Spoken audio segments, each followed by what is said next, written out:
on the second day. Good morning, everyone. Good morning. Good morning. Good morning. Good morning, Good everyone. morning. Thanks for joining this second day of SheTrades Hubs virtual gathering. We had a very interesting first day when where we went through all the different. We really had through our panelists, we had a very nice review of the state of the digital divide, and also we actually have a deep dive into some initiatives that international organizations such as UNCTAD, ITU, and also ITC set up for narrowing the digital gap in the digital gender divide. So today we're going to have a session that is going to be really dedicated to the specific solution that business support organizations around the world are providing to SMEs, and in particular to women in business. I see that there are some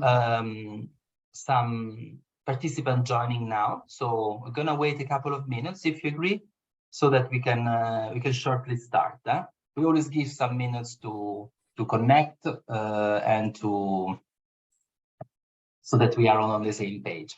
I see that all our speakers are ready to go. I'm really excited about the content. I've gone through your presentation. There is a lot to go through. It's very interesting, and also a very diverse range of business support organization. Right? We will have Patricia, who is I understand the Quick Cash is a private-owned type of business and that supports companies and especially women in business. We're going to hear from her right away. We then have Aki Anila, who is joining us from Bangladesh, and she's really she's more on an association type of organization, providing support also to women in digital. Very interesting experience, all of them.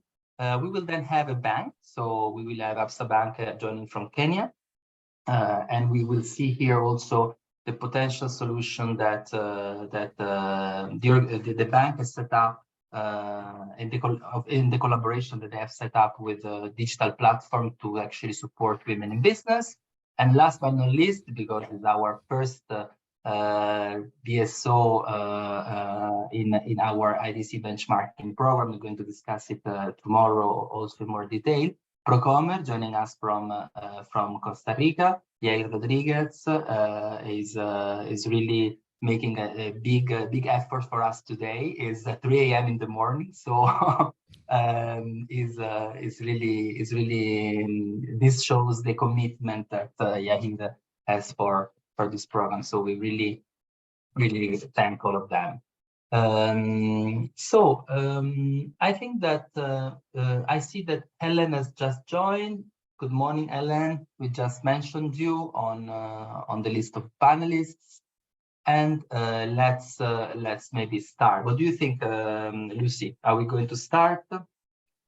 Yes, let's start. Great. I think we have a quorum.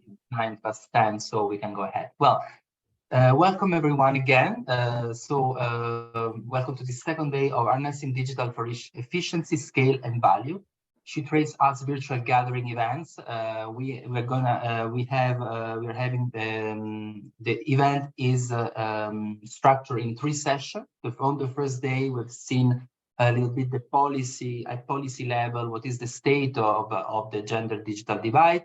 Today, we're going to have a deep dive on the solutions that the business support organization and the private sector around the world provides to women in business in order to narrow the digital divide. And tomorrow, we're going to have an entire session dedicated to the solutions and platform that ITC provides in terms of trying to narrowing this digital divide for SMEs in general, but also for women in business. So business support organization can help women narrowing the digital divide, okay? Facilitating access to technology, training and mentorship programs, and access to capital. We will see today our speakers. Actually, we have 2 speakers who are actually focusing on the access to capital, very important elements, especially because as we had discussed yesterday, companies in the digital industry sometimes lacks of collaterals, and this lack of collaterals make it even more difficult for SMEs to access this capital. However, we also have institutions that helps creating a more conducive business environment. As we said in the first day, we are in a transition, right? We are in a transition where digital became even more important after the COVID-19 pandemic. The world has been divided in digital and not digital, basically, and the ability to access and use the digital tools, platform, and connectivity became super relevant. So when we find ourselves in this transition, we probably have institutions that needs to lobby and advocacy for a more enabling business environment that can also entail digital. And I think that we'll hear more from Procomer also about this vision of making a country more digital ready. Today I'm very excited to have all these very eminent panelists on the workshop. I'm sure that the diversity and the expertise that they will bring on board will be invaluable for the SheTrades Hubs. So for those of you, I talked to the panelists that don't know who the SheTrades virtual apps are.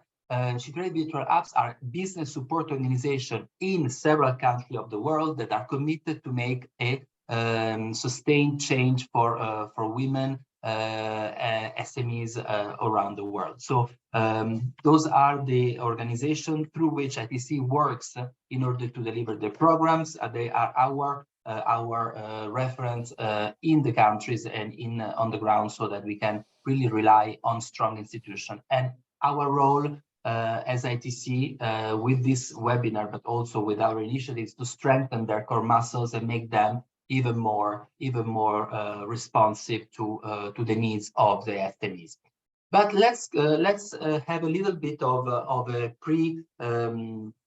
discussion about what brought us here, why we started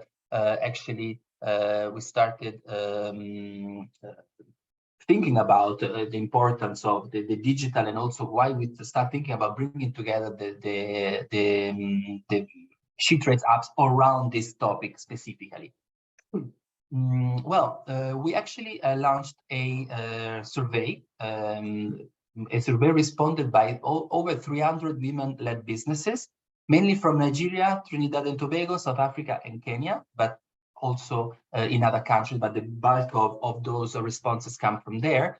And we have seen that lots of interesting findings.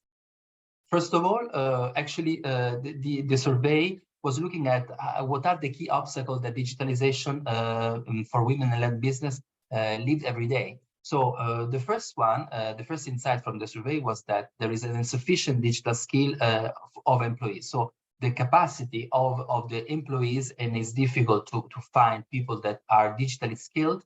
And maybe we can have a discussion with Aki about this topic, whether she finds it actually true. A lack of knowledge about e-commerce, online sale platform, and opportunities. The third topic that came across as very relevant for the SMEs is cybersecurity. The fourth one is challenges in handling online payments, and the fifth one is the low speed of internet connection for those countries. Also on the right side, you will see that women-led businesses and SMEs in the digital industry strongly agree. Most of them, 73% of the respondents, consider the digitalization as a very high priority. So this is also is an important topic to look at. So in terms of business support ecosystem, we have actually asked those companies whether they were receiving support in the digital, let's say, area, in areas related to improving their digital skills or improving the their digital services. And surprisingly enough, 88% of those companies declare not receiving support in these specific areas. As you said, we are in a phase of a transition, and also our role is to bring together institutions that have different strategic focuses, and to make this webinar also as a platform for exchanging of those best practices. Among the support that SMEs would like to receive are the following one: the flexible and secure online payment methods, knowledge and skills around e-commerce.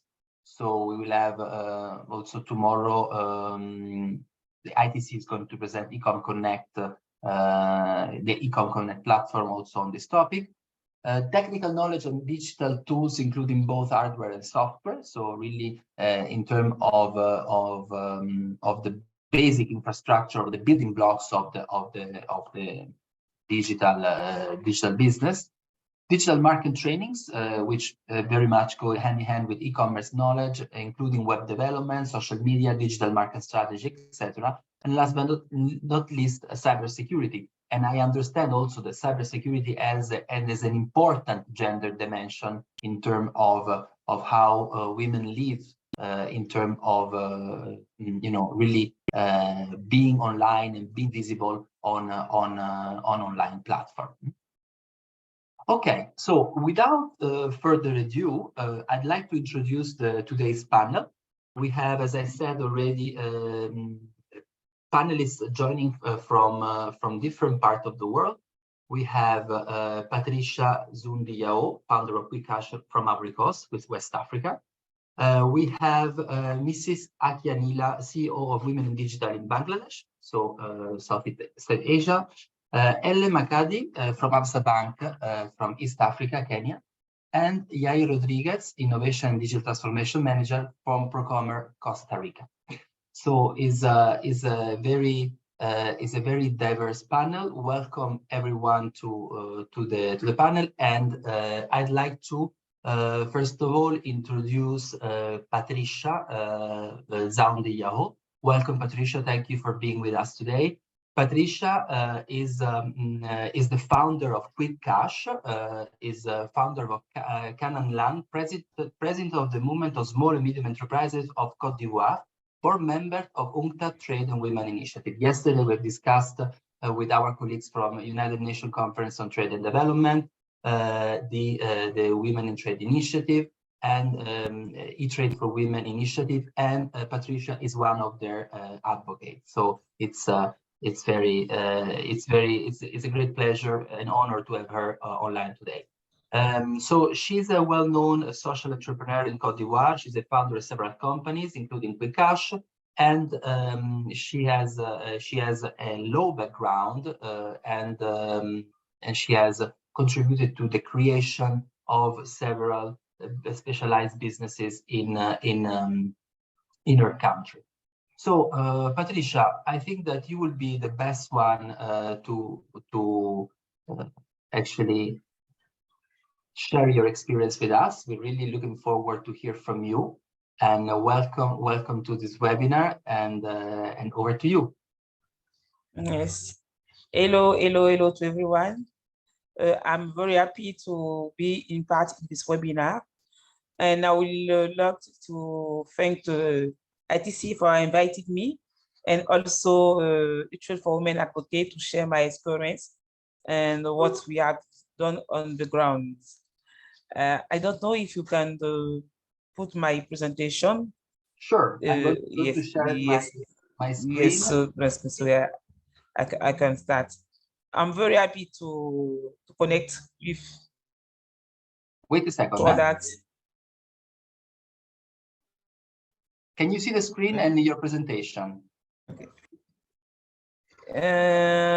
I can see the screen, but I don't see my presentation.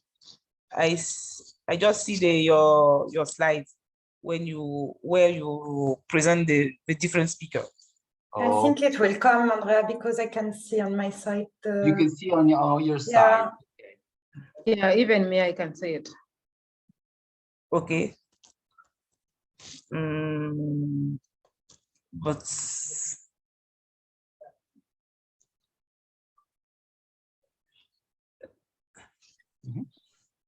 Maybe, Andrea, you can move to the next slide, see if it's... maybe. Can you see now? No, the screen I can see is the screen where we have the speaker. Me, Ashia, Eden, and Rodriguez. Okay. I don't know if it's the same for the other. I don't know if other people can have the same screen with me. No, it is not the same. What's happened? Same.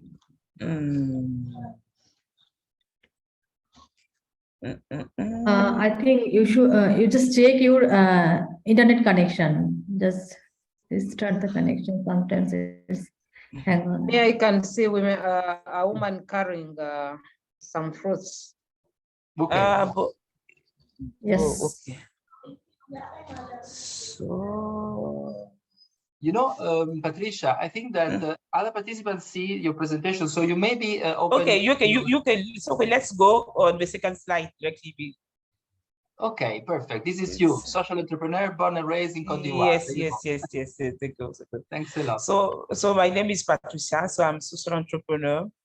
I'm born and raised in Cote d'Ivoire, in Ivory Coast, and I studied law in Burkina Faso. Burkina Faso, it's a neighbor country of Cote d'Ivoire.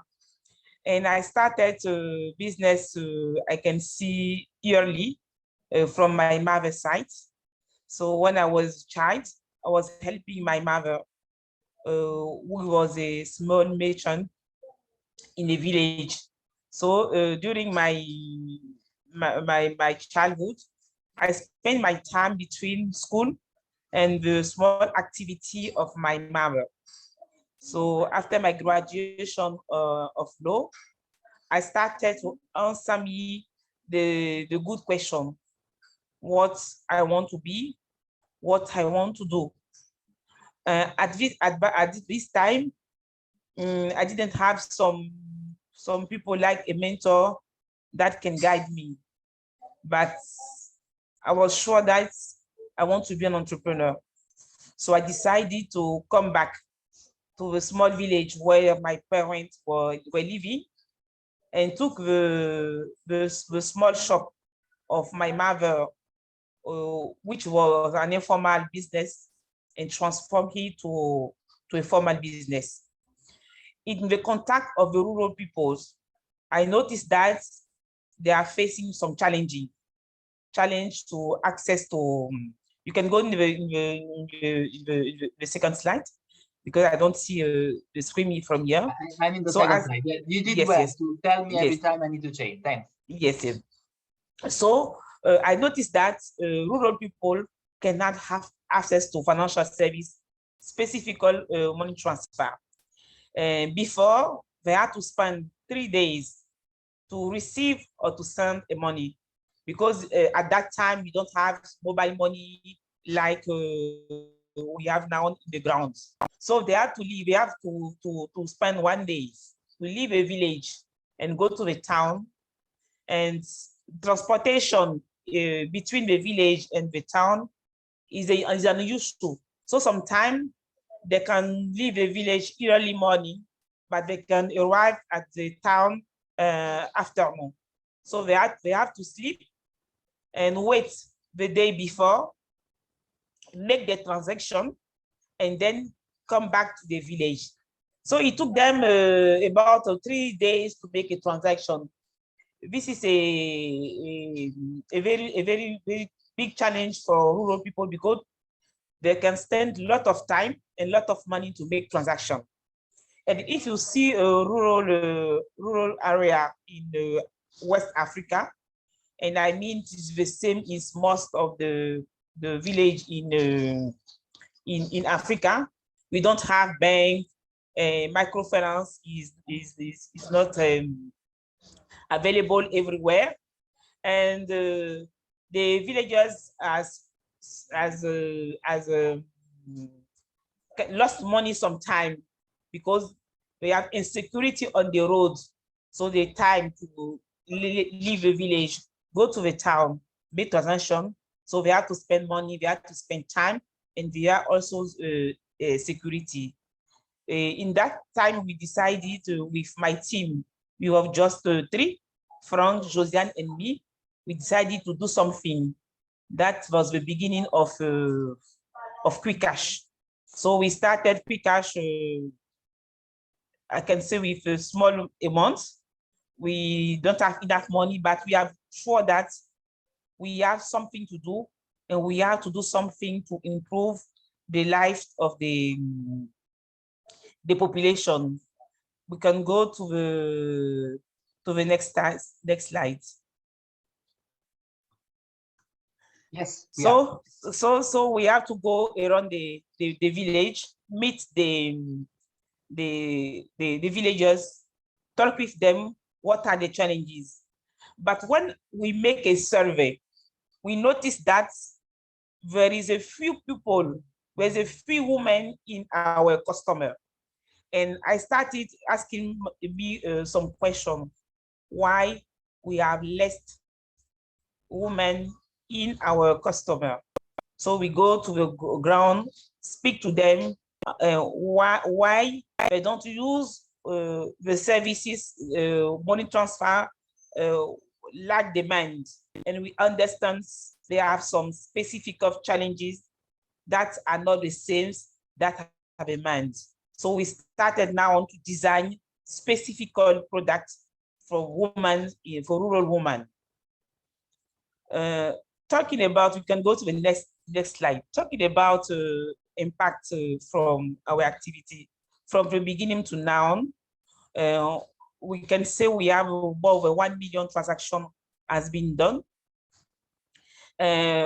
More than 3 million euro of a month has been exchanged, and more 2,050 people, customers are using our transaction. That I can see which is the impact we are doing. But I was talking about women, because we have about less than 5% of women in our portfolio of consumer. So we decided now to set up specific business, physical product for women. Is that I created to the next slide. Because when we talk with them, they say that we have specific challenges. Women in Côte d'Ivoire are focused in vegetable, but my first consumer was cocoa and coffee farmers. And we know that in Ivory Coast, access to land for women still be a challenge. So we are less women that has. Patricia, you're talking about the Canaan land? The Canaan land, next slide. Please come again. You are talking about the Canaan land, the next slide. Yes. Okay, yes, sorry. I want to make the transaction why I set to Canaan. Okay. Because Canaan was specific product. Certainly, Andrea, I'm not understood you very well. Are you talking? I would just say that you maybe start this last slides of Canaan land, because I didn't move before. So maybe you can start. Many difficult encountered by women are farmers, right? This one you can start from there. I don't know if the connection is bad. Can you hear me, Patricia? I think we lost Patricia.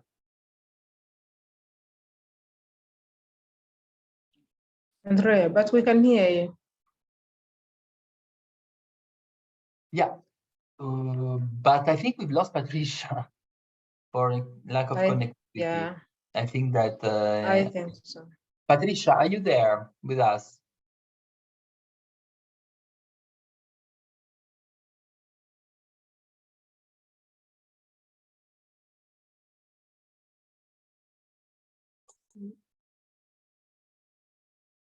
Okay, so this is unfortunate. I think that what I suggest is that we move to the next presentation, And then we come back to Patricia as soon as she comes back online with us. Okay, she has a couple of slides to go through. If you agree, let's do that so we don't keep you waiting. So let's move to the next one. And Akia, are you with us? Hello, yes, I'm with you guys. So let me spotlight you and let me, sorry, a sec. There you go. Akia, thank you very much and welcome to our webinar. Today we're gonna have you on the panel. That's a great honor for us. Akia is a founder of Women in Digital Empowerment through Technology. She's a computer engineer with 15 years of experience working in IT industry. So she's really someone who walked the talks on digital. She was working for several multinational companies, and now she's running her companies that gathered 25 women engineers. Congratulations! Really amazing results. You have served in many international recognized organizations such as Dell, Microsoft, Hewlett-Packard, Epson, Colgate, and so on and so forth. Vodafone, Sony, Unilever. So your background is very broad. Patricia, are you back with us? Sorry, because we yes, actually. I'm back. Sorry. Okay. So maybe Akia, maybe we can just finish with Patricia and go back Okay. on the thing. Okay. Okay. Okay. Thank you, Patricia. Sorry. We had lost you and. Sorry for the connection. No problem. So no problem. I was just explaining that when we set up QuickCash, we noticed that we have 3 women that was using our product. So we started to understand why.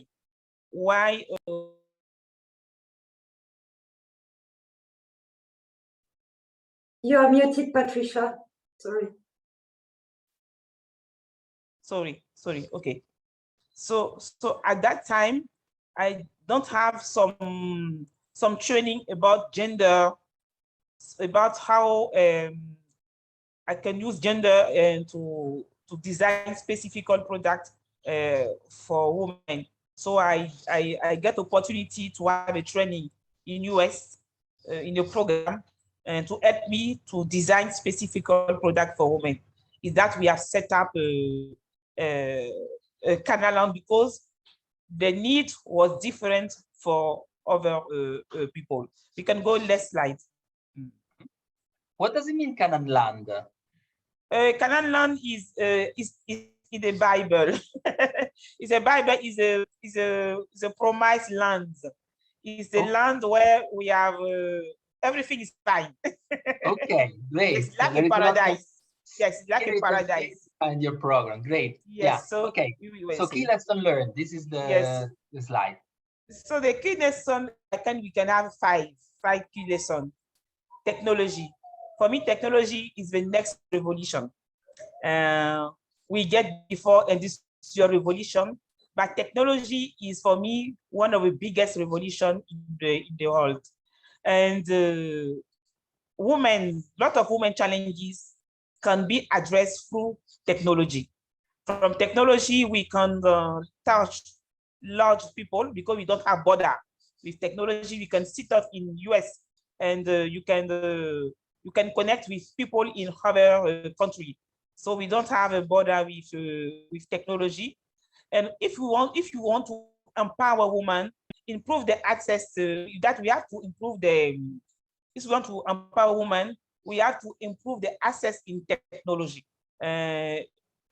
What kind of business a woman has done, technology can be an opportunity for them to improve the business model, to improve the turnover, and to improve other ones. One lesson also I can learn is access to finance. Access to finance still a big challenge for women in technology. And we are facing this challenge in Ivory Coast, because the bank we have here don't understand very well the business model of technology. So they don't know how to give a loan to the woman in technology, because they don't have some capacity to understand your business you are doing. If you want to sell some cocoa and some coffee, some material, they can support you because they know, but they don't know technology. So access to challenge to finance is the biggest challenges for women in technology.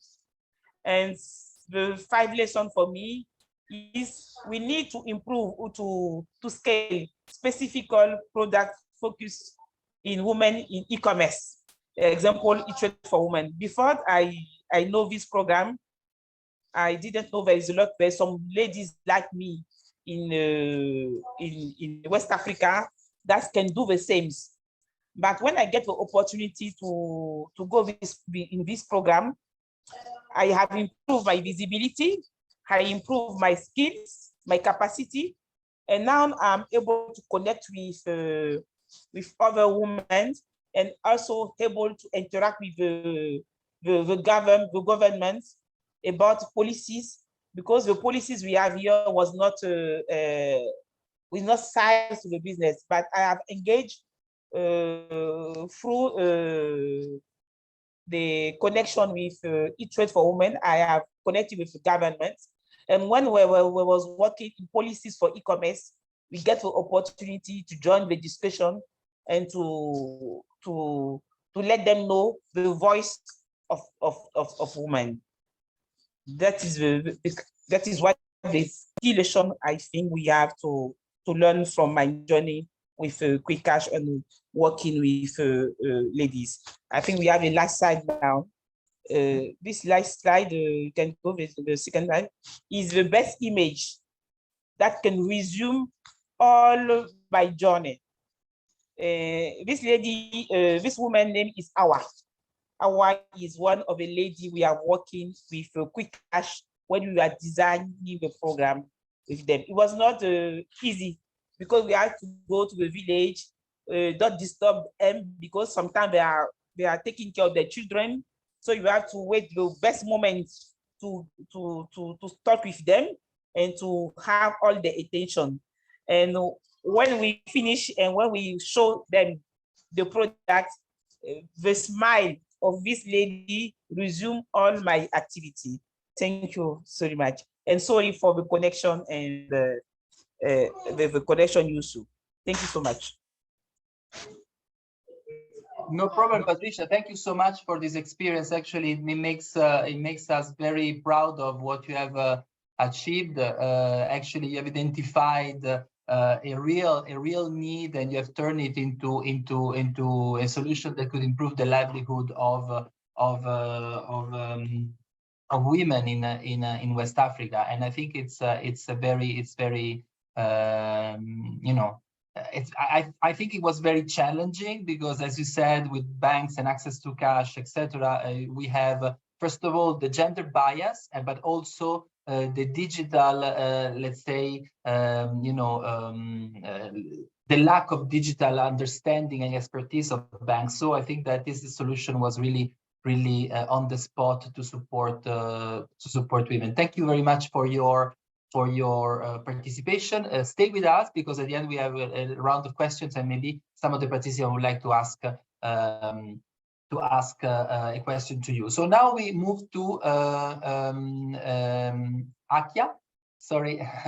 To Akia, and I have already introduced Akia. I mean, she has an amazing experience with multinational companies, and she could have easily pursue a career with a multinational company, but actually she decided to set up her home business, and she's now having 25 women engineers, which is really an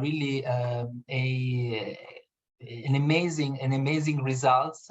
And also an interesting story that we're going to hear from her own words. So thank you, Akia, for being here with us. Thank you for joining from Bangladesh. I think it's quite late there now, but thanks for being with us. And over to you. You let me know when I should publish your presentation. Huh? Yeah, sure. You can publish now. No worries. Okay, thanks. I'm going to share my screen. You can go ahead, and I'm gonna.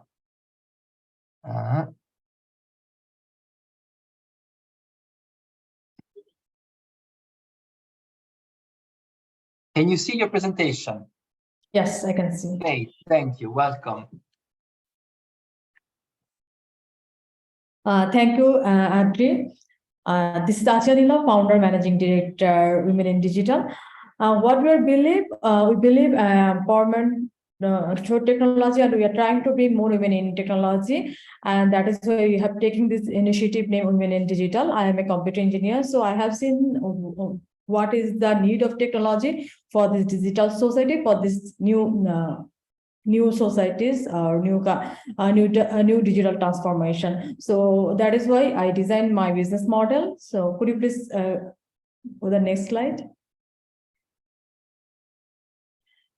And when I start my journey, I have seen one common problem, that is people are thinking women are not able to do technical things like coding or hardware engineering. So they think maybe technology only for the man making things. And I belong in industry that is really a man dominated industry. So when I was in Bangladesh, I have seen the same problem. And when I go in different countries for my business,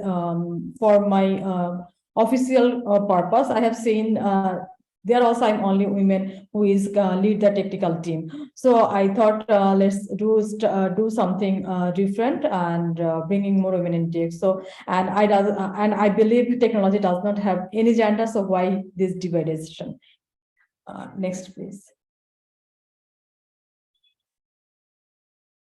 So I have started Women in Digital in 2013, and till 2013 to now we have trained almost 19,000 women and girls all over the Bangladesh, and more than 15,000 women and girls, they are directly contributing in our digital economy. So what we are exactly doing, we trained women and girls, and we are providing their technical knowledge, and after that they are working in our software company and different multinational companies and also the international marketplaces. So people always ask us what is the difference between like education institute and or any training center and your business model, because you also provide the training. So differences here, like we are designing the training material based on the geographical structure. Like when any education institute launch any book, they just define what we need to learn or what we don't need to learn. They put everything in a book. But what we have done, we designed the curriculum like this way. Like if you want to be a programmer, then we identify what type of programming do you want to do. Like, do you want to develop a software? It is desktop based or it is online based. Do you want to be a web expert? Do you want to be a graphics designer? Do you want to be a brand designer? So we are design the different curriculum based on the geographical structure, because in Bangladesh, actually we believe in we live in different places. Like we have the rural, peri-urban, urban, and the city, like capital. So everybody are not able to access the everything. Like here, access to device, access to internet, access to education is problem for the women. So that is why we just identify the location. Actually, is there internet available, or is there device available? Is there education is accessible for the women? So that based on that, we design the curriculum. Here is the main difference between us and others. Could you please go to the next slide?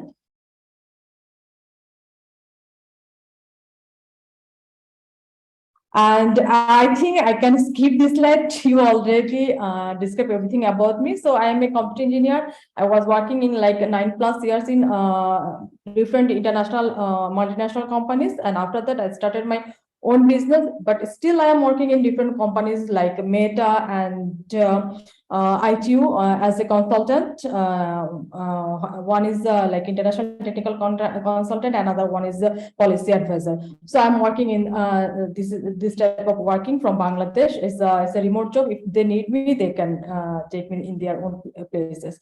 But this is my, actually I want to grow my skill at the same time grow my business. So I am, that is why I'm doing both things. Yeah, next please. So our mission vision is very simple. We want to bring more and more women in technology and make them financial independent through technology, because without finance, actually women independence is not possible. So if we want to make women empowered, we need to give them the financial independence first. So that is why we are focusing on that, and we use technology as a tools. Next, please.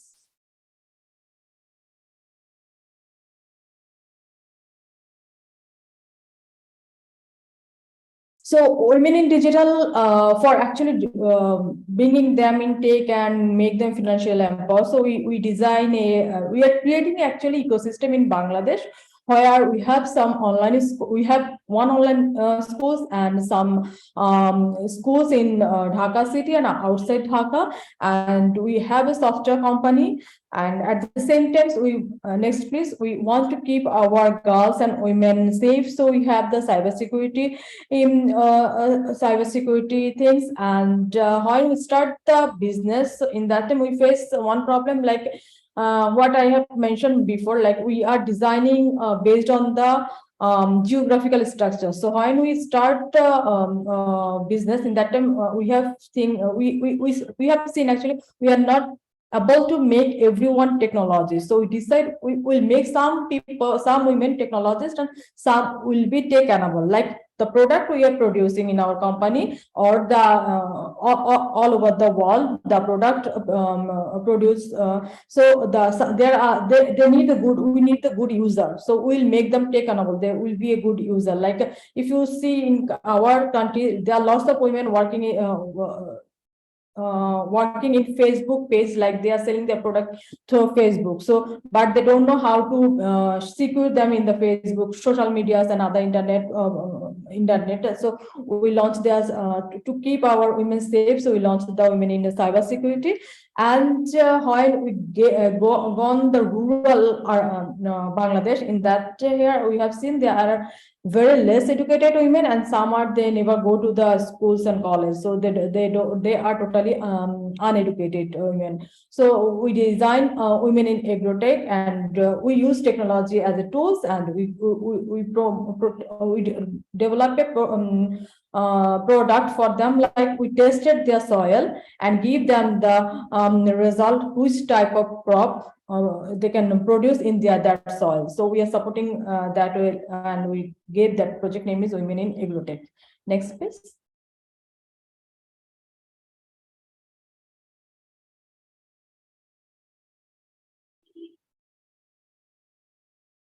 Oh, this is like 20 final started in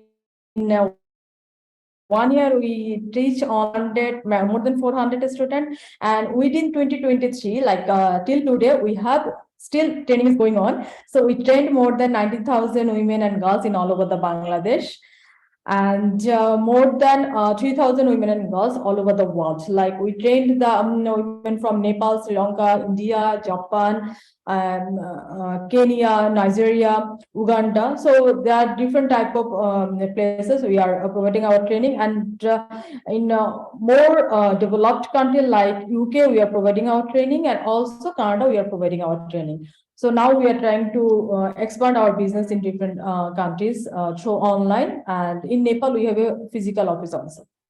Next, please.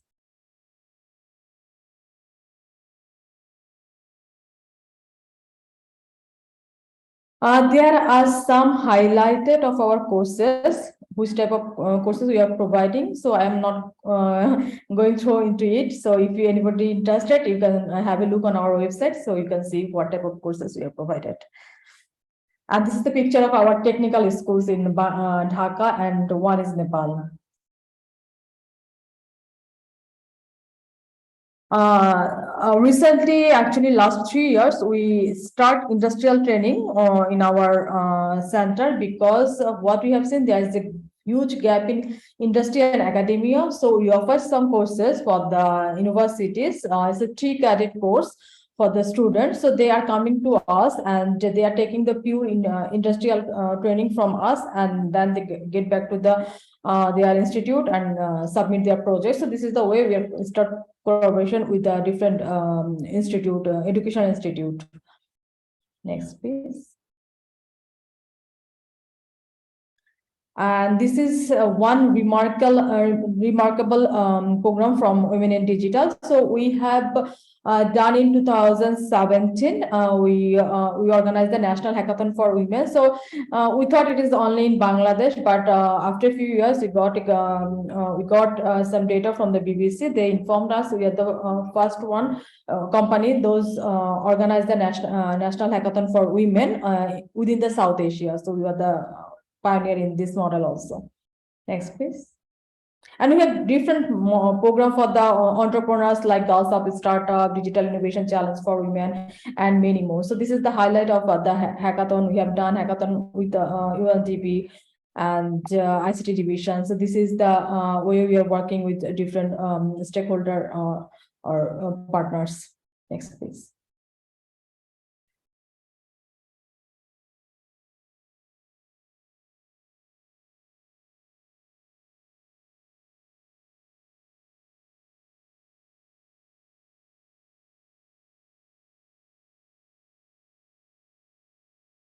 Hello, Hakia. Are you with us? It freeze. Hello, Lucy. Can you hear me? Yes, I can. Okay. So we have problem with internet today. Yeah, it's kind of on an event on digital. We also face this, which makes it even more real about the challenges we face in digital. I think Akia is about to reconnect. Yeah. So maybe wait 1 second to see whether she can reconnect.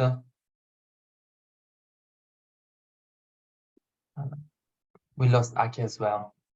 I hope we have better connection from Kenya and Costa Rica.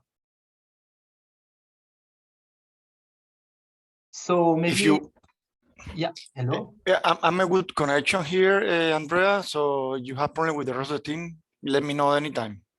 Yeah, okay. Thank you, Yair. Okay, let's in order to maximize time, I think that we should do the same as we did before. We actually now I would ask kindly Helen to come online and to present her. There, sorry, Akia is there. Yeah, So, what was the problem? Don't understand. yeah, okay, no problem. We're going to you can continue on the issue of the femtech. Let me share my screen. There you go. Femtech Challenge 2021. Yeah. So, as I mentioned, we have organized different type of competition to give them some confidence because we need more women entrepreneurs in this industry. So you organize this type of challenge based on the women skills and business thinking. So this is another program. So we are working with this project for the EMK Center, US Embassy. It depends on actually the situation and those who like our project. So we are making partnership with them. Next, please. Through the year, actually, we are organizing different type of boot camp only focused on the women-owned business because, as I mentioned, we are developing the ecosystem. So in our ecosystem, we are trying to like bringing every type of women, every type of profession. So that is why we are also doing different boot camp and market connection for the women own business. Next, please. It's a community meetup. So like we developed in our business model, we developed a big community. So every 3 months we may organize a community meetup. So it's like a programmer meetup, it's like a network engineer meetup, it likes developer conference, it's like e-commerce, those who are leading the e-commerce industry, they are meetup. So this is the things we are doing rapidly, and sometimes we invite the international community people. So we create a matchmaking program between them. Yeah, next please. This is a blockchain hackathon. This is a global program, and we was the partner for this hackathon program. Yeah, next please. So for the cybersecurity, so I want to give a details about the cybersecurity, what we are doing. So like last 1 month, last year 1 month, like September, in 2020, we declared September is the cybersecurity awareness month for the women. Through the full September month, we're going different school, college, university, women hostels, to organize different workshop, so for actually keeping our women safe in the cyber world. And like in 2022, we have filed almost 147 case in the local government police offices, because when we started the campaign in different school, college, and university, especially in the girls hostel, we get different type of victim over there, and we have trying to support them also. So this is like almost support system for us. Yeah. Next, please. And we provide mental health support to our women entrepreneur. So it's like online mental health support. We don't have any application or anything. Like it's like sometimes I also need the mental health support. So you organize a mental health conference type things. Then all the women join through the Zoom or other platform, and we hire experts. So she's talking about different perspective, and those who are interested to take her counseling, so they can do it separately. So we are trying to connect actually the expert with the local people. Yeah. It's a support for our community when we are working in the rural area. So there is a like very poor people in the rural area. So when pandemic started and everything was closed, so in that time actually our student parents lose their job, because they are like working as a rickshaw puller, or they are working in different people house as a supporting helping hand. So like so they when they are losing their work, so in that time we just heard from our students. So we are trying to support at least that particular peoples, those who are actually belonging our community. So this is the way we also try to support in the community. Yeah, next please.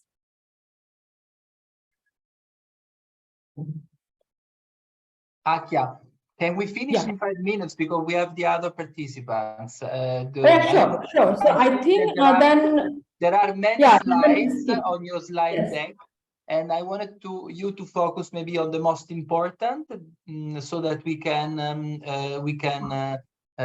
provide a good overview of your initiative, your company. Yeah, so I think you can go the like Lumina dev and then the final slide. Then is fine. Like which 2 slides. Lumina dev one. Not this. This one. Yeah, this. Yeah. Perfect. Thank you. So yeah, so the things I have discussed, this is actually the all thing about women in digital, but this is the main thing I need I want to share with everyone. So Lumina Dev is our software company where like 25 women engineers working, but nowadays we start hiring men also because we need to go outside Dhaka and outside the country. So I can accommodate everything. I actually I can run everything alone. So we need to hire 1 or 2 men in the team. The women actually we are working. Our expertise is like web development, mobile application development. Nowadays we start working with the blockchains and other technical things. So we have launched different ERP for the women entrepreneur and also one SaaS system like its name is built to it's like invoice and accounting system or for the entrepreneur. So this is the way actually we are trying to help us and help the community. And this is all about women and digital. So I think I can conclude with one line like I believe actually technology is something without this we are not able to survive. And if we think about digitalization or digital Bangladesh, whatever we can see, so we need to bring more women into this industry, otherwise actually we are not able to grow because in Bangladesh 52% women belonging in this country. So if we are not able to give them the proper technical education, so our economical growth will not be actually boost up very much. So that is why we are trying to bring more and more women in the technology, and we want to support more women in the technology. Thank you everyone for listening me. If you have any question, just ask.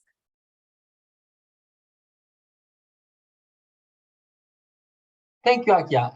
It's very mind blowing. You do a lot of things, but what I retain from your presentations really that there is a gender dimension to the type of support a company can provide to women, and this also has been confirmed by Patricia yourself.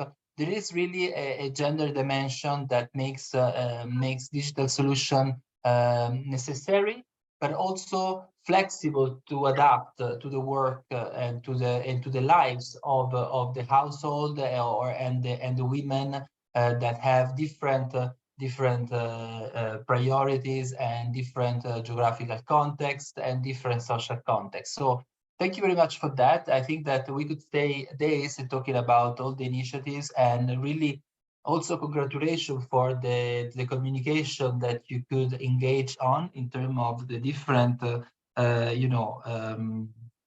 hackathon for women, boot camps, etc. I'm impressed about 14,000 plus students, which is a number. Let's say start talking really great numbers. So thank you so much for this, and stay with us because at the end, as I said, we're going to have a discussion on the question and answer. So maybe some participants would like to have. And now I'd like to ask Ellen to come online and to, there you go, Ellen, we can see you, but we cannot hear you yet. Let me spotlight. Hi, Helen, how are you? Very well, Andrea. Good Good. morning, good afternoon, good evening to all of us. Yeah. Yes, you're very international. So, Ellen, let me give a little bit of an introduction on you as well. You are a business club manager. We'll learn more about that of Absa Bank in Kenya. Ellen is currently business club manager of Absa Bank, and your role is to be responsible for SME to provide them with financial and financial solution to scale their business. So it's really it's about what we're talking about here. You have 14 years of experience in various roles in the industry in Kenya. You have great passion finding solution on SMEs for women entrepreneurs. So, and this is what you're going to share with us today. You have made major contribution to the development capacity of building women, micro, small, and medium enterprises in various sectors in your country, and work with strategic partners to overcome obstacles to impede the ability of this enterprise to scale and to achieve economic empowerment. So your contribution could not be more on the spot, and I really thank you for joining us today, for making the space. And over to you, Helen. Welcome to the webinar. Thank you, Andrea. And I take this opportunity first to thank ITC for giving us the opportunity as ABSA Bank to be part of this forum. So, Andrea, I hope you have my slides. You can highlight it. I'm ready to share it whenever you want. Can I? Yes, please go ahead. Okay, great. I'm going to share it, and I'm going to also share my screen. There you go. So to the audience, I will be speaking on the topic of successful partnerships that we've had with global platform to support women entrepreneurs harness their digital marketing skills at ABSA Bank. Before I get to that, allow me to give a brief background on what ABSA Bank has been doing and is doing to support women in business in the year in Kenya. So Andrea, to them my next slide. So this slide is an overview of what compelled us as a bank at ABSA Bank to have a business case for our women in business, just to structure and launch a proposition under the Women in Business in Kenya. So according to International Finance Corporation on Women in Africa, women and girls here in Kenya make up to 50.1% of the Kenya population and 47% of the workforce here. This means that these women are an equal contributor to the country's GDP and economic growth. In spite of these large numbers, women only form 33% of the total micro and small enterprises, and an even larger number of women businesses die before they see their birthday. Those are the statistics here in Kenya. So as a bank, we felt that there's a need for us to look at this gender divide and come up with a proposition just to speak and talk the language of the women. So in the financial sector, there's a growing need to have solution tailor-made specifically for the business women to address the key challenges that women are facing of being unserved, underserved, lack of access to finance, as well as lack of business information, and also the digital skill gaps. So as ABSA Bank, we came up with this proposition to make sure that we bridge this gap. My next slide.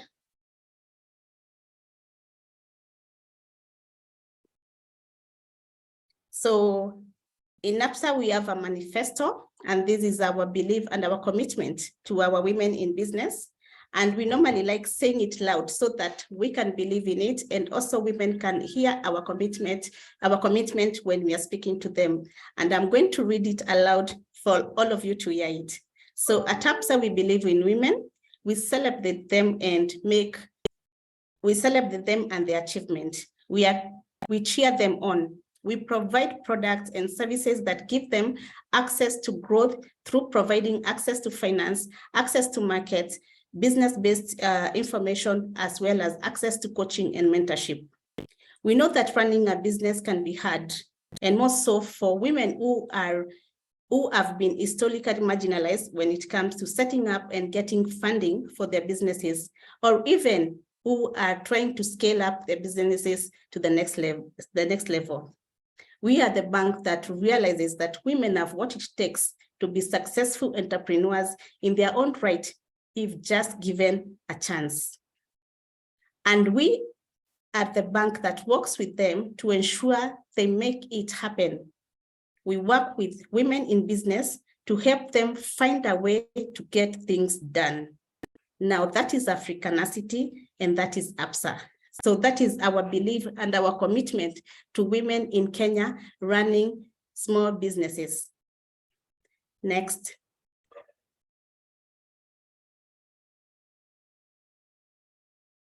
So before we launch our women proposition in the market, we had a discussion and research with a lot of women running businesses, and we picked their voices, the verbatim feedback that they give us, to get it into our proposition as we tailor make a product for them. So these are the key voice of women that we got in the market when we went around. I think I can read one or two of them just to hear and feel the challenges and the things that Kenyan women businesses needed to be taken care of. One lady said, I need more than just money. I want to learn ways to improve and grow my business. Another one said, give me a product that addresses the barriers that keep me from accessing finance. There's another one who said, banks should offer me mentorship from the first day I begin my business. So these are the verbatim feedback that we got from women in the Kenyan market who we look to solution through Absa Bank. Next.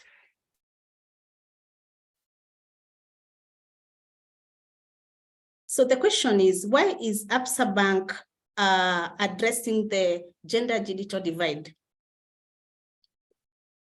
So our women proposition is strategically designed for aspirational women in business looking to grow their business through the support of a trusted financial partner. The solution that we offer help our women to access markets, to access mentorship and coaching, to access business information, and also to access finance.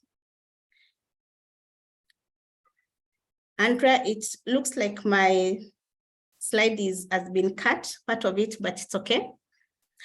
So why did we engage our women entrepreneurs on digital skills?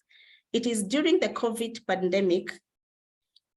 During this period, thank you, now it's clear. During this period, the COVID pandemic brought unprecedented effect on many businesses.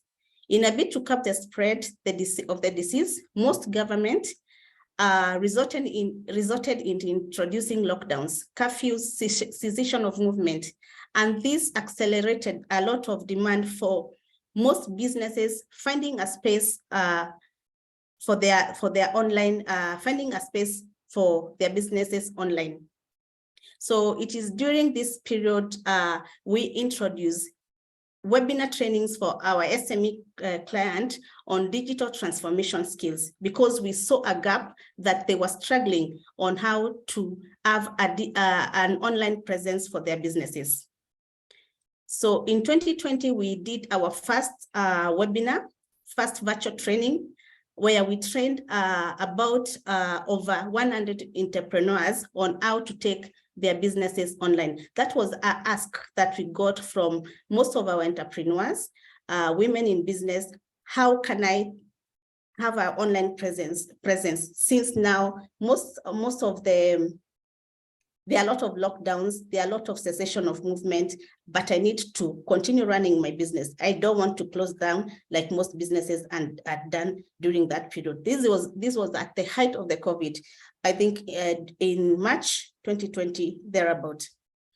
So we impacted over 100 entrepreneurs, and they were able to have an online presence for their businesses. In 2021, we partnered with one of our key partners here in Kenya, Wild International, who were running a program under the Meta Boost program. This is a training program on digital transformation targeting SMEs.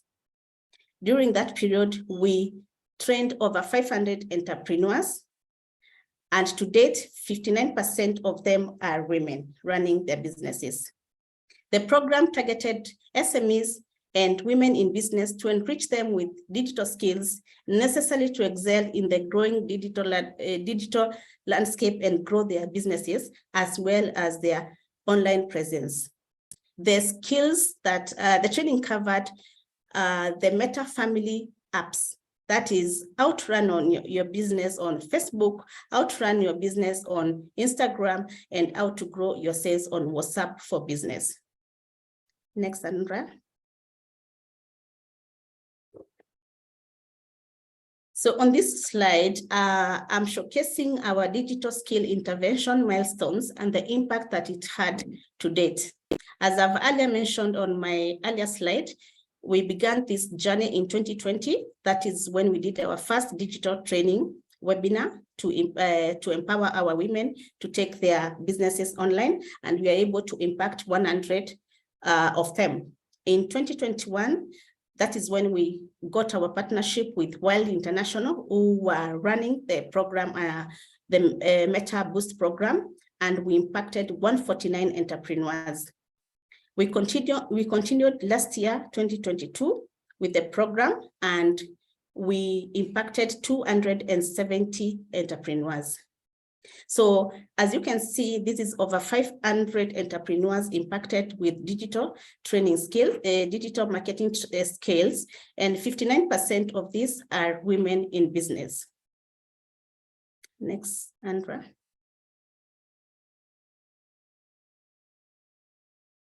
So this slide, we are speaking on the overview of the Meta Boost program, its objectives and the outcome.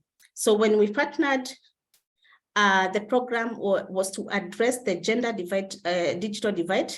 It was aimed to provide equal opportunities and access to digital technologies, as well as digital skills trainings tailored to the needs of women.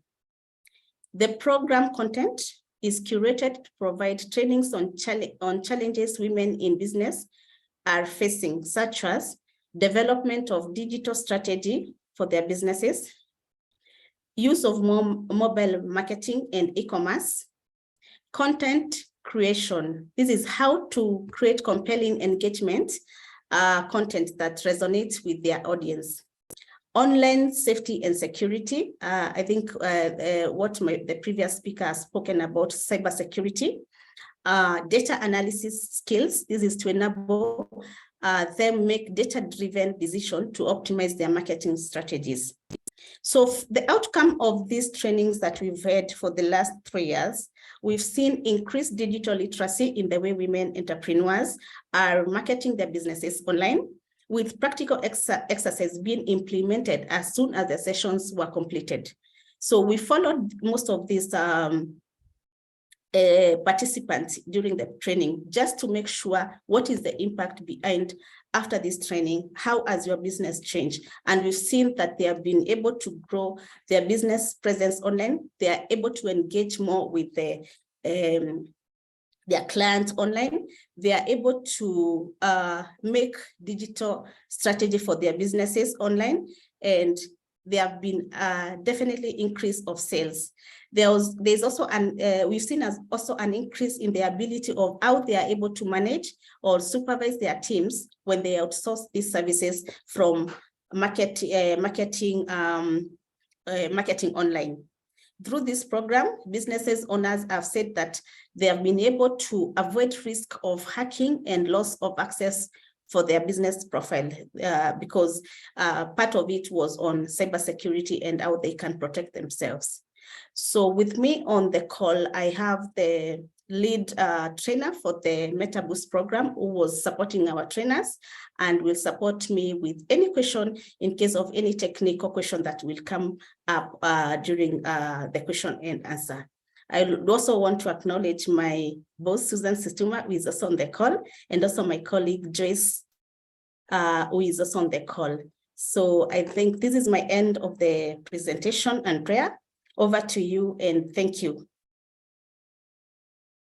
Thank you so much, Helen. It's very interesting, and thank you, Alex. I think Alex is also the person from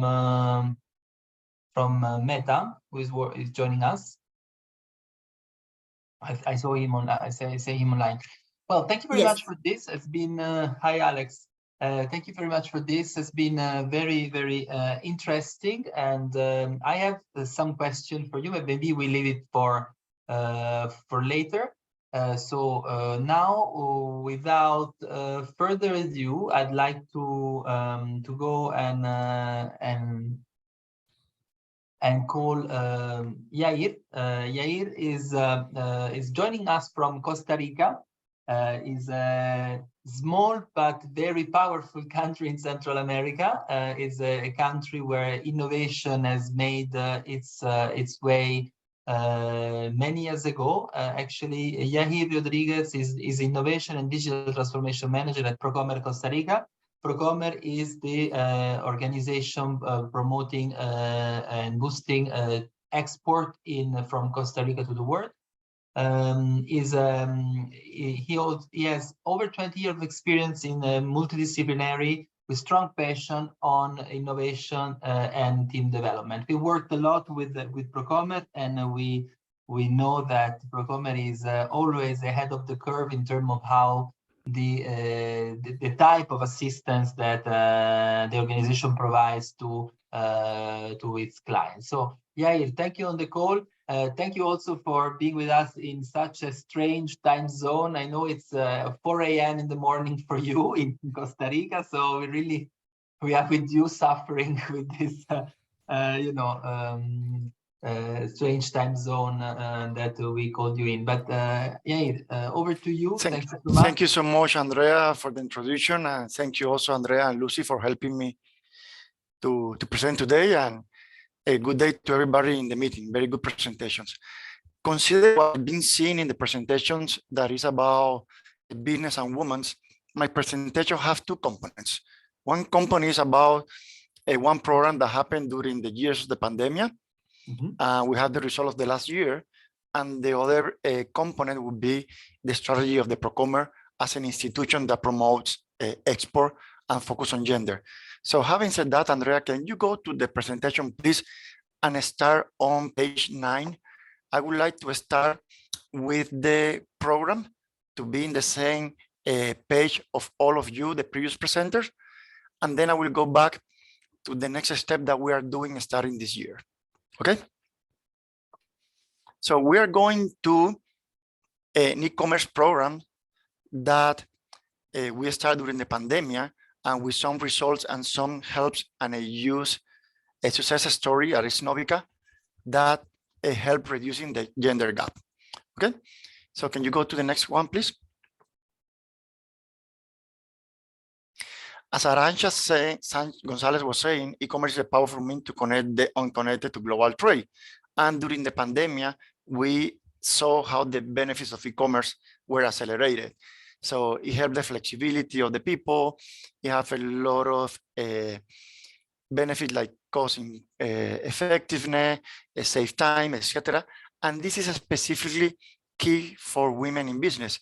Sometimes women, and especially in small companies, they face a lot of challenge. Sometimes they are head of the house. Sometimes they have extra burden to cope with. And going through e-commerce will be a lot of flexibility that help them boost. Having said that, can we go to the next slide, please? These are some of the results that we saw just last year. That was almost the last year of the pandemic. During the last year, we saw 235 new companies. And with all of the numbers that you are providing, this might seem small, but remember that Costa Rica is a small country that has less than 4 million people. So we have just 235 new companies. 90 of those were just new sporting companies. The rest was just into new channel. And we found that out of all of the units, there were 55 owned, led by women. So we were surprised how e-commerce was helping reducing the gender gap and allowing women to become more efficient, to reach market, and to go further. So we have some overall Procomer support for all of the new companies creating companies in e-commerce. So we have one-on-one coach advice on the process and the platform requirements, that most of these people are new to technology or just new to export at all. We go through them with the logistics, e-commerce structure, business intelligence, and provide this help. Also, we have helping in digital transformation, digital campaign, and help these people to go through the e-commerce challenge.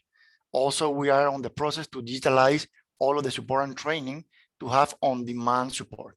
So this is the general that we do through e-commerce support. However, since we thought a big component on gender, we decided to take advantage of this and robust our team and the efforts on gender equality to help reducing the gap. So, and we have the success story for Novica. Can you go to the next page, please? So Novica is a marketplace that we thought as a definitely a great marketplace. And one of the first rules that they have is they empower minorities, and empower women is one of the best or the key for them. And we saw how women were thriving in this ecosystem. So we decided to put our grain into the equation to boost this as well. So we were focusing on high quality handcrafted products, and we just started a digital transformation program for women-led companies. As you see, this is one of the invitations. We have Transformación Digital or digital transformation that was focused on women-led companies. We have an overall programs that help and support and benefit these women and accompany them through the whole process. So this helps also increasing the success of the program. And you see for this program, while in the overall e-commerce environment, we saw 55% led by women companies. In Novica, we are seeing up to 77%. So it's almost 20, 30 something, 40 something % increase on the success of a women-led company. Also, we have a program internally in Procommerce that we call Women Export Programs, where we have our team certified on gender inclusion. We have an NGO, Voces Vitales, that help training our team about the differentiation on how to address the gender gap, how to promote the inclusion through digital transformation, and we help boosting all of these programs. By doing this, we saw, as I said, a thrive on the companies owned led by women up to 77%. And we have short examples that you can see later if you have the time. We have some link for the Novica. That is a great marketplace, and you can help in your countries to empower a small company for women. And we have some success story of Costa Rica companies owned by women, and including one of them that won the Peace Project Award. Having said that, this is the first part of the program that we saw the success in a woman-owned led companies, but we decided to go further.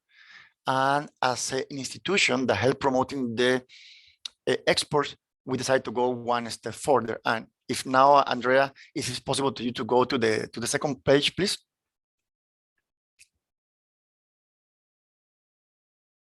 And sorry about this change of this about flexibility. I saw you were doing this presentation. I decided to invert the order. So last year we run a study on gender gap in Costa Rica, and we thought that out of the universe that we investigate, and these include companies in free trade zones, a company in the yes, regular environment for export, up to 61% of those companies have some kind of leadership by women.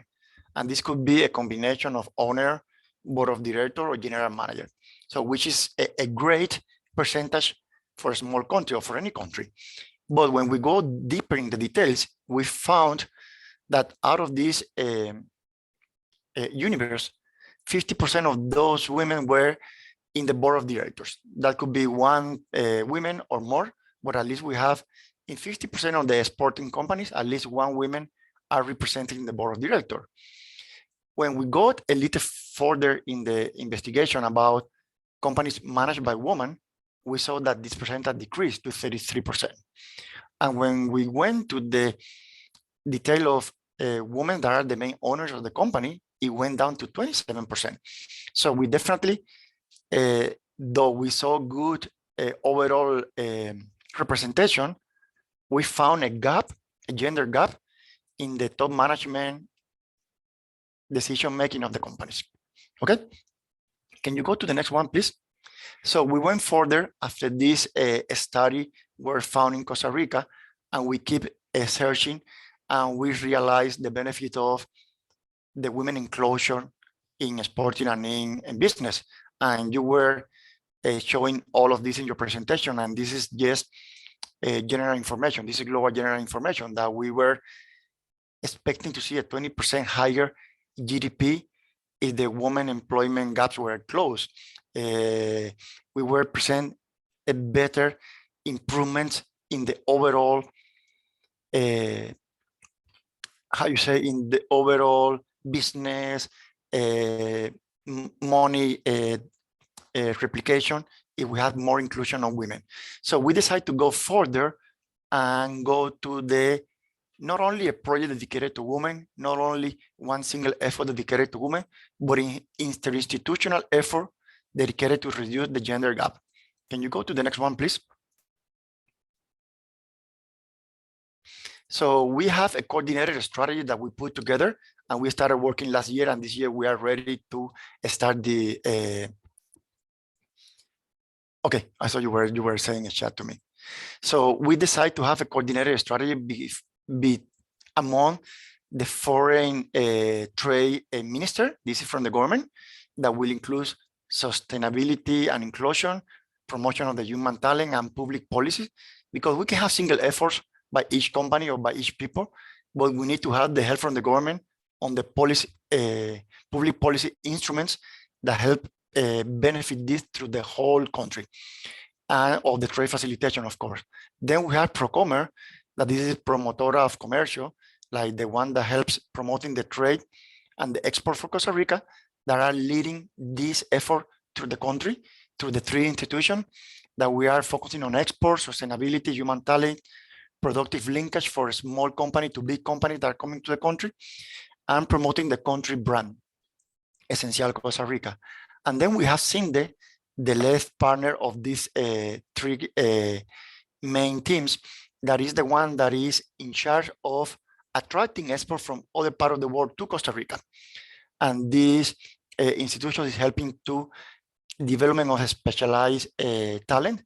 And we saw before the ICT careers are less occupied by women, and the investment climate to open for a more women inclusion. So the next page, please. With the three institutions together, what we want to do is the objective to entrust the Costa Rican export sector as a team all together, to ensure that we have inclusion and participation of women in all the region of the country, not only in the capital, not only in the big cities, but also in the countryside, also in the shores. So to ensure that we reach every single part of Costa Rica, increasing and creating new exportable offers, developing specialized human talent, as you were showing in your presentation.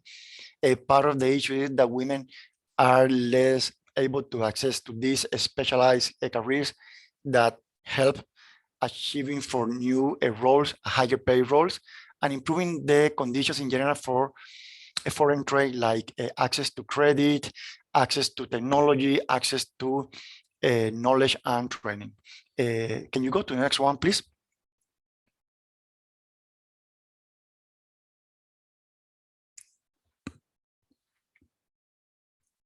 You are in mute, Andrea. Can you go to? I'm trying to okay. go to this one. Wait a second. It doesn't. Okay. A second. There you go. Okay, and this is a little more details about the strategic objective that we have to political policy, to human talent, and to export and productive linkage. So we have a specific objectives that we are measuring them, and we have systems to make them accountable, all of the institutions that are included into this effort. And can you go to the last one? And that would be the last part of the presentation, please.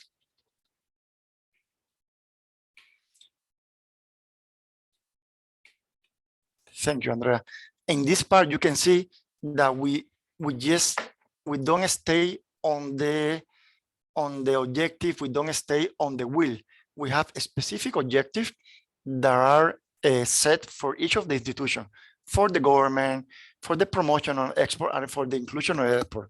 We want to ensure that we have gender awareness, ecosystem in network with the strategic alliance to help those efforts. We want to have public politics that help reducing this gender gap. We want to increase the human talent in our women so that they can reach to a better paid jobs to reduce this gap more and more. And we have to not only have one e-commerce program or one export program dedicated to women. We have every single export and productive linkage that are handled or led by Procomer, we want to have a percentage of female participation in training, in export, in linkage, in productive linkage.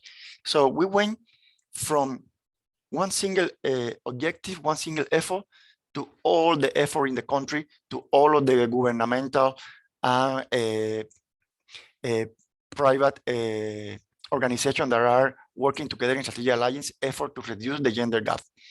So in general, what we want to do is to help reducing this gap, to measure this reduction of the gap, and to keep learning from that. And all of this we have in CRM a database to track the progress and to see the impact afterwards.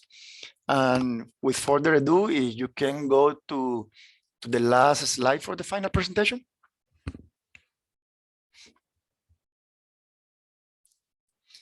So this is the phrase from Michelle Obama, and you went all the way up.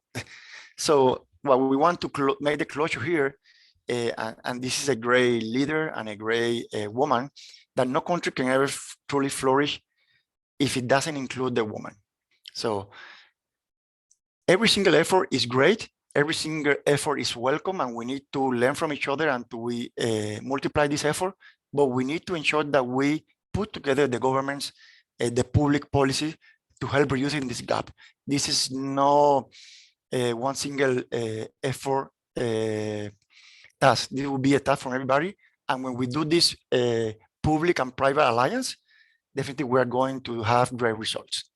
And that will be my end. Andrea and Lucy, thank you so much for the time, and thank you everybody for your time and sharing this. Now back to you. Thank you so much, Jair. It was really interesting. Actually, Procomer never disappoints us in the sense that we always have great expertise from your team. And I think that what I can say in terms of what I was discussing in the beginning is that Procomer always gives a 360-degree views on the problem, no?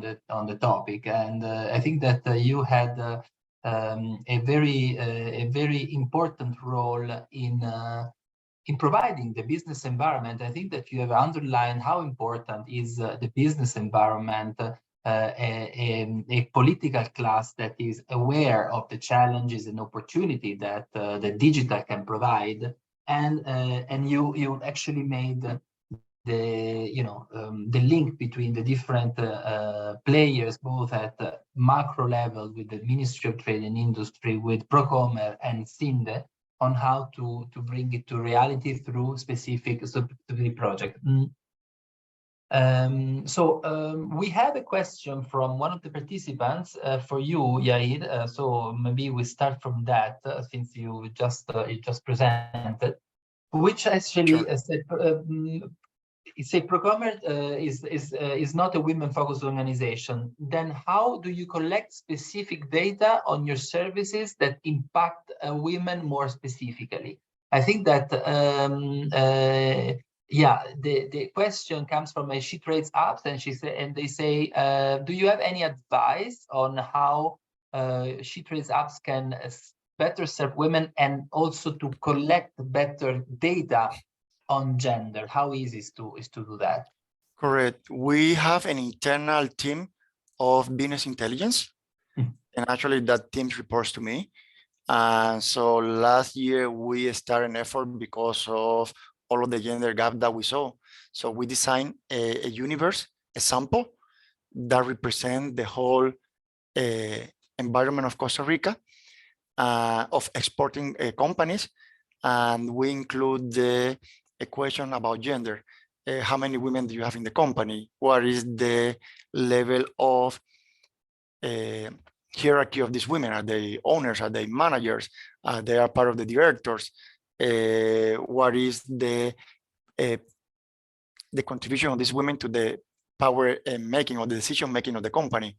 Because we can have like a, I don't know, 80% representation of women in a company, but they might not be in the decision-making roles. So they might be a workforce, which is not bad indeed, but we need to have women representing in all of those gender. So we also have out of these women representative in the companies, which of them are in the city, which of them are in the countryside, which of them are in which industry. So by having this program, we found very specific results. And with these results, we help to focus our efforts.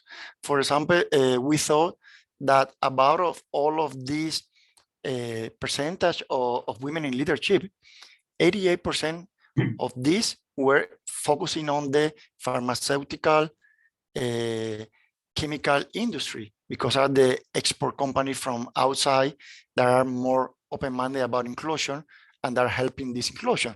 But we saw that in the agricultural part of the country, this percentage reduced by almost 30-something%. So we were doing a specific gender gap study that we conducted internally. If you have more concerns, Andrea can share my detail. We can share the study. We can share what was the question that we did, etc., and you can go from there. But essentially what we did was understanding where is the gap in the country, in which industry, in which level of the hierarchy, in which level of influence, and with that inner study, we start doing the strategy.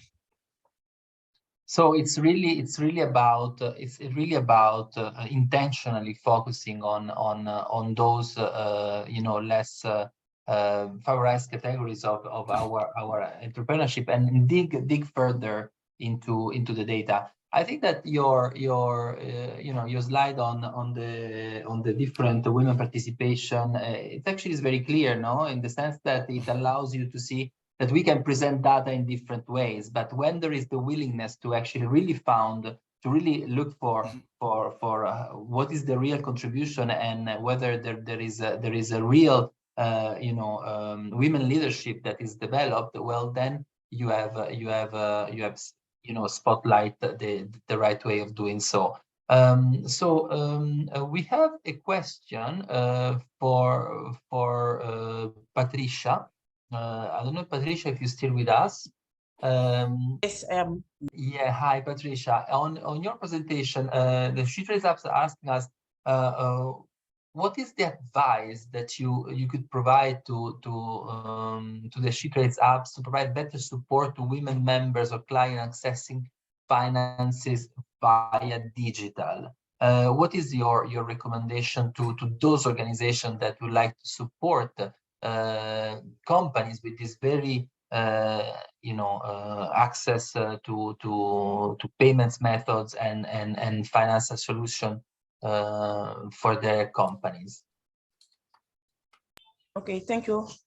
I think we have three advice I can give. Mm-hmm. The first advice is specific program for access to finance, because maybe you can have some program talking about access to finance, but they are not focused in a sector. So we have to focus in a sector of in digital, because what I'm saying, in our area, West Africa, special Francophone country, we don't have a large type of investor. We have much classic bank, we have microfinance, but we have lot of equity of pre-seed fund of investor that has focused in the sector in tech. You can have maybe some in Nigeria, but in Francophone country they have less of them. Maybe it's based on our also reglementation also, maybe. Second, we have to give financial assistance or non-financial assistance, not focus only in financial assistance. We have also non-financial assistance, because challenges to have skills, to recruit talent to have some employees that have trained, that learn digital is also a challenge. So we have to combine. We have to combine financial assistance and not financial assistance, because financial assistance only cannot be solved the problem from my side. I think we have to combine the two. And the third advice is we have some little difference between Francophone country and Anglophone country. If you see the configuration in business in Africa, I can say if you say Kenya, if you go in East Africa, and there's a lot of things that's at Bujin. We have a lot of innovation, a lot of activity there. I usually travel to go to Kenya to see what's happened there in food, in every sector, food tech, fintech. But if you come in a Francophone country, it is less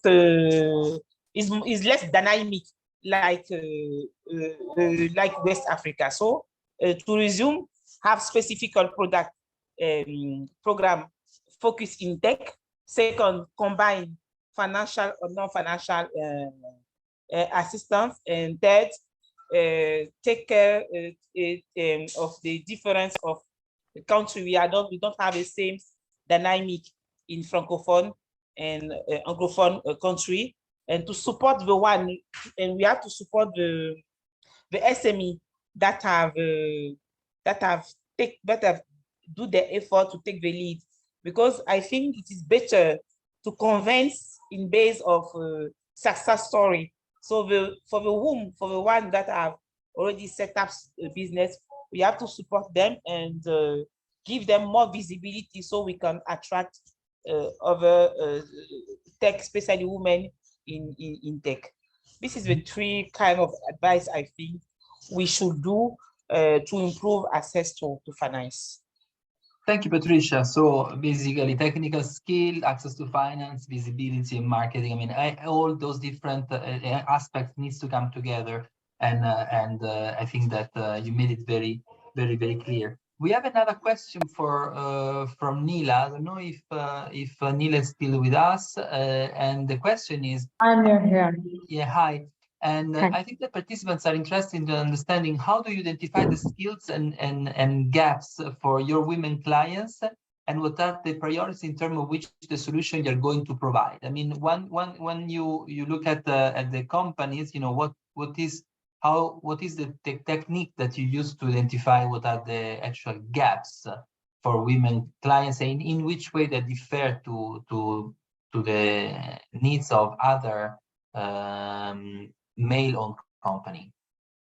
Okay, so actually for identify their problem, so we are looking at the area, actually which area she is belonging and what type of support she already received, or she is new in the business or not. So for entrepreneur, we are looking like this way, and those who are want to come in the software industry, so we are checking their actually English skill, because technology depends on only English. So we are checking the English skills, so if they are able to write and read English properly, so that then we can start giving them the technical knowledge, like technical training, so that they can work with the international clients. Because like if they are only focused on Bangladesh clients, so that is very saturated market, and there is huge competition. So that is why we always focus on the international clients. Like my company, we always focus on the international clients. So this is the way we are identifying the knowledge gap. And another thing is always we are trying to giving our women entrepreneur, that is technical tools. Like if anybody want to buy any software, it is very expensive. So like what we have seen in Bangladesh, the women entrepreneur, they are not maintaining their proper business documentation and accounts, so that they are not getting any bank loan, or access to finance is very much difficult for them, because they don't have any business proper record. So we are identifying that gap also, and we are helping them to make their own own trade license, and maintaining the software or maintaining any system so that they can actually documentation everything properly. So this is the way actually we are identified. Like we are working in like 10 years in Bangladesh, so we know nowadays it's very easy. In initial stage, we need to we have done so many research in different places of Bangladesh, but now we know actually this is the area, okay, we need to give them this type of medicine, so she will be okay. So now we know actually about what is the problem in Bangladesh. And in the global market, so we offer different courses for the global market. So those who interest on which courses they are mostly focused on, actually they can take from our online platform, or they can directly communicate with us. So this is the way we are working in local and international market. Thank you, Nila. There is also another question for you regarding the cybersecurity. Say, how does cybersecurity differs for for companies that are women-owned business and the one that are not? Okay, so in the pandemic, as I mentioned, we develop a community. So in the pandemic, we get a lot of complaints from our community, especially women entrepreneurs, those who run their business in the social media. So they complain us. They are every day they are facing lot of problem like cyberbullying one, and another one is like she is introducing any new product in the social media. Someone copied her product. So this is very common practice in here, like the designs and other things. And these women are very actually, they are not enough educated, so they don't know how to protect it. So in that time, I discovered actually how can I help them. Then we launched the cybersecurity initiative. So in that time, we have seen there are lots of issues happening, like they are harassed by a delivery man because they don't have any their own delivery man, and they are harassed by client because client are like they are coming like they as a client they will buy something, but after that they are getting lots of harassment, lots of they're facing lots of cyber issues. So then we think, okay, let's help them. So this is the way we are doing that. And what we done one important thing when we start this journey, we done a partnership with the Bangladesh police. So whenever anybody raise any issues, we verified the actually problem and then connected them to the police. Then police is taking care of the rest of things. So this is the way we are trying to help them. Much, Nila. Yeah. I have also a question on for Absa Bank. I don't know if Helen is still with us. I'd like to ask her to join if she's still there.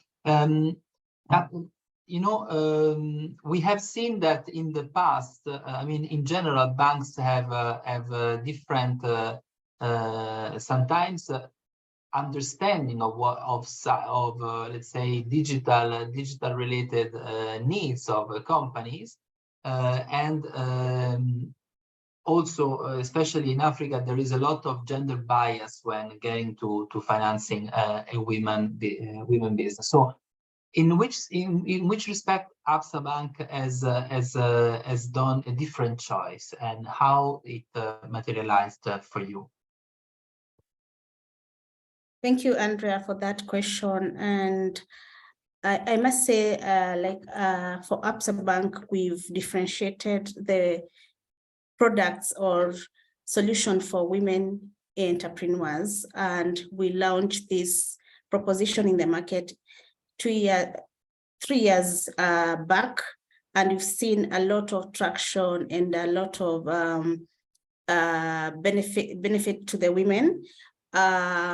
From what we had expected, our projections when we launched the project, the proposition for the women, we've seen most women have come out boldly, even to borrow, access finance, because we tailor-made every solution from mentorship to access to finance to linkages to market specifically for women.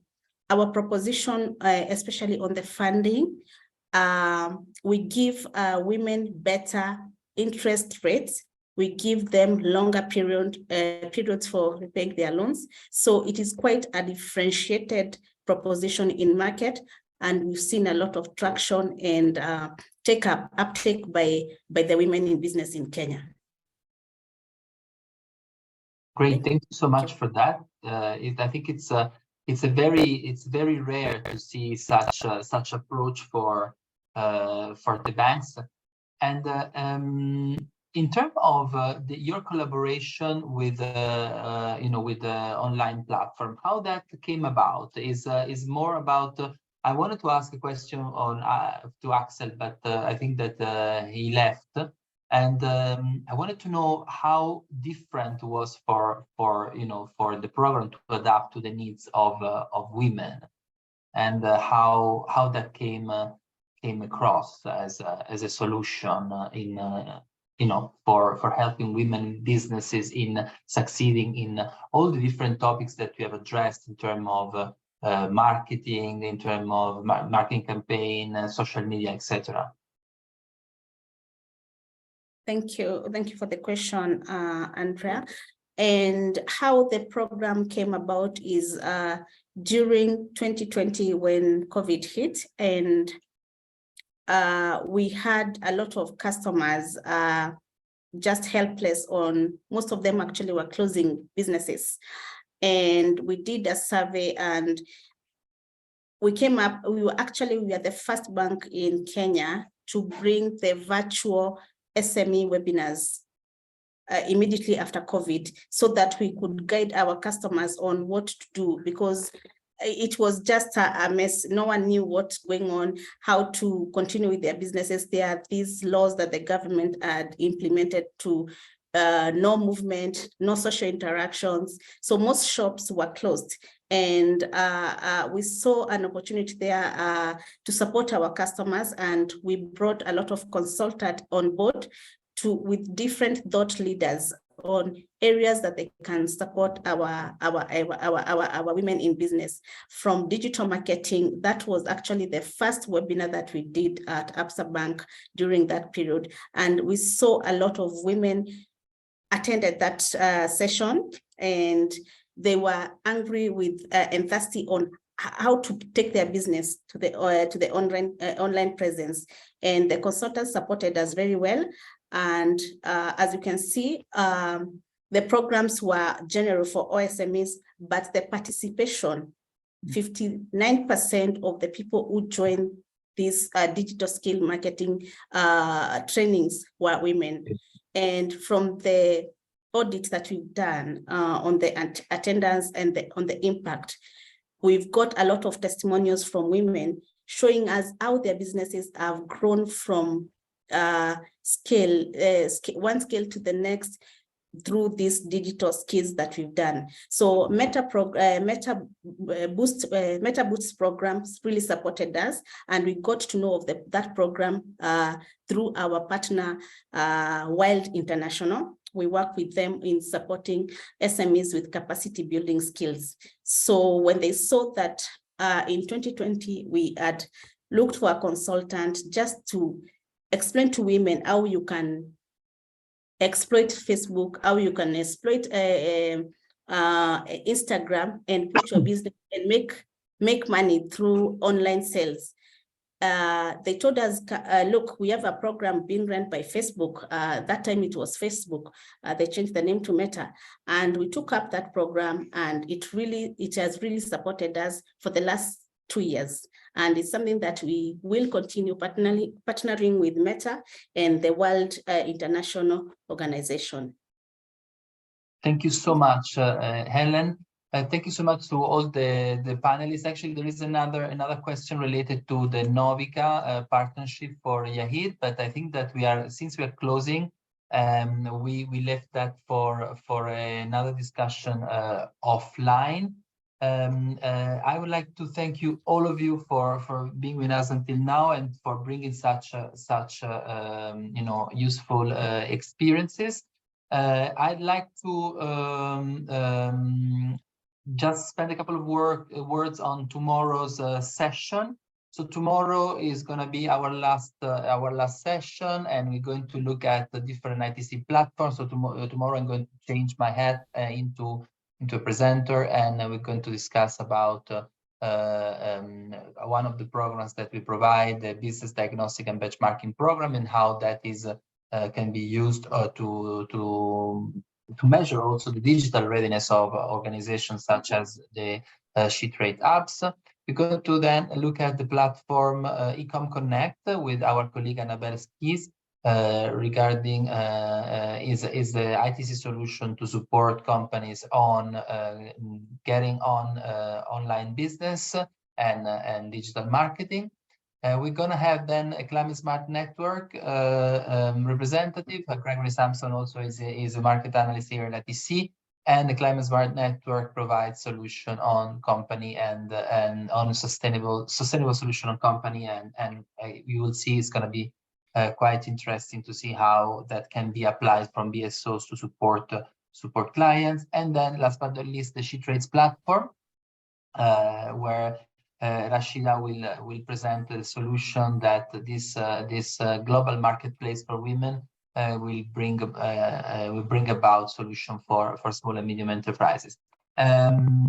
Again, thanks to all of you, the participants today. Thank you, Patricia, for your very touching experience on how your business could really bring a solution to the livelihood of and support the livelihood of women in West Africa. Thank you, Ahia, for your support to the women in Bangladesh. Helen, thanks a lot for providing us an understanding and solution to see that sometimes banks can also be more prone to support more disadvantaged clients group, and this was an amazing experience. And thank you, Yahir, for your great overview on the programs and solutions that Procomer is bringing about to support businesses and also to create enabling business environment using a network of institutions in your country and internationally. This webinar will be registered and also diffused to the whole SheTrades Hubs that will attend today. And we also have a publication where all your contribution will be condensed and let's say shared with other SheTrades apps. So wait for maybe for us to come back to you to ask for additional information if that will be the case. So thank you so much for joining us today. It's 12 o'clock here in Geneva, and so thank you so much and have a lovely rest of the day for all of you. Thank you, Andrea and Lucy, to make this possible. Thank you for enabling this. Thank you, everyone. Have a good day. Thank you so much. Thank you. Thank you. Thank you. Thanks. Bye. Have a lovely day. Bye.